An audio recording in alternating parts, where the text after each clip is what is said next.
कहानी का शीर्षक अधूरी उड़ान। भूमिका 12 जून 2025 की दोपहर थी। अहमदाबाद का मौसम तप रहा था। सूरज आसमान से आग बरसा रहा था।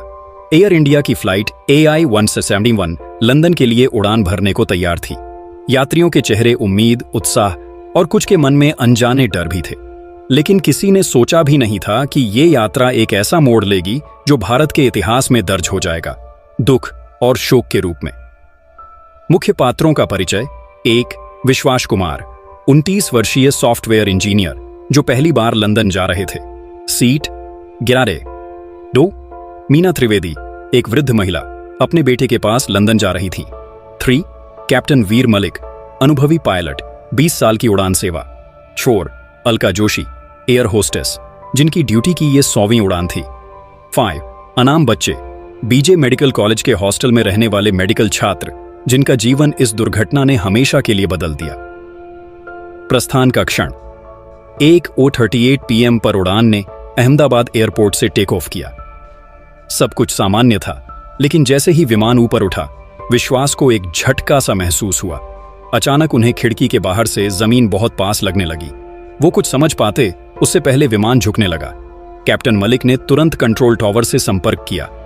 मेडे, मेडे, AI 171, हम नियंत्रण खो रहे हैं। टक्कर और अग्निकांड सिर्फ 33 सेकंड के भीतर विमान सीधे बीजे मेडिकल कॉलेज के हॉस्टल के ब्लॉक से टकरा गया। एक भीषण विस्फोट हुआ और चारों ओर आग की लपटें फैल गईं। हॉस्टल की दीवारें कांप गईं, छतें गिर पड़ीं। छात्रों को कुछ समझने का मौका ही नहीं मिला। एकमात्र जीवित यात्री धुएं, चीखों और राख के बीच विश्वास किसी तरह सीट 11 से गिरते पड़ते बाहर निकलने में सफल हुए। उनके कानों में बस एक ही आवाज गूंज रही थी, बचाओ, आग, पानी। वे बेहोशी की हालत में गिरे और कुछ मेडिकल छात्रों ने उन्हें घसीट कर बाहर निकाला। जब होश आया तो सामने सिर्फ राख, धुएं और जली हुई लाशें थीं। परिवारों का टूटना। मीना त्रिवेदी के बेटे को लंदन में हादसे की खबर मिली। वो फूट फूट कर रो पड़ा। मां सिर्फ एक बार गले लगने आई थी, अब शव भी नहीं मिलेगा। अलका जोशी की मां टीवी पर तस्वीर देख रही थी। उन्होंने कहा, मेरी बेटी जिंदा नहीं, लेकिन वो आखिरी वक्त तक मुस्कुराती रही होगी। अस्पताल की हलचल। सिविल अस्पताल में DNA जांच की कतारें लगी थीं। हर परिवार अपनी पहचान ढूंढ रहा था, कोई चेन से, कोई अंगूठी से, कोई बस तस्वीर से। सरकार ने RS 1 करोड़ मुआवजा घोषित किया, लेकिन क्या कोई कीमत उस क्षण की भरपाई कर सकती थी जब पूरा परिवार एक साथ चला गया? जांच और सच्चाई की परतें। ब्लैक बॉक्स की रिपोर्ट आई, टेक्निकल फॉल्ट। टेकोनफ के बाद लैंडिंग गियर खुला ही रह गया, जिससे गति और ऊंचाई गड़बड़ा गई। फ्लैप्स पूरी तरह नहीं खुले, जिससे नियंत्रण खो गया।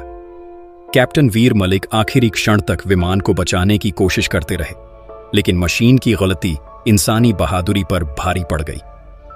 विश्वास की गवाही टीवी कैमरों के सामने। विश्वास बोले, वो मेरी जिंदगी की सबसे लंबी 33 सेकंड थी।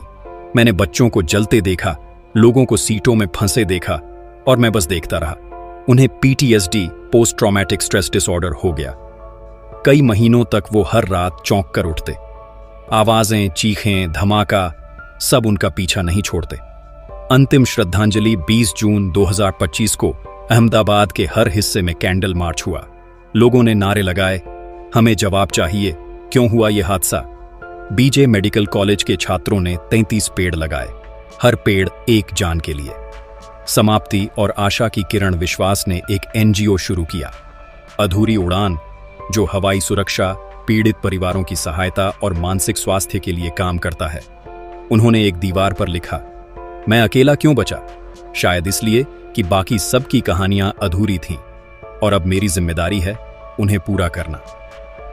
निष्कर्ष। अहमदाबाद की वो दोपहर आज भी लोगों के जहन में एक चीख बनकर गूंजती है। एक तकनीकी त्रुटि ने 270+ जिंदगियों को छीन लिया, लेकिन उस मलबे से एक आवाज उभरी, विश्वास की आवाज, जो कहती है, जिन्होंने उड़ान भरी वो आज आसमान में नहीं, लेकिन हमारी यादों में हमेशा जिंदा है।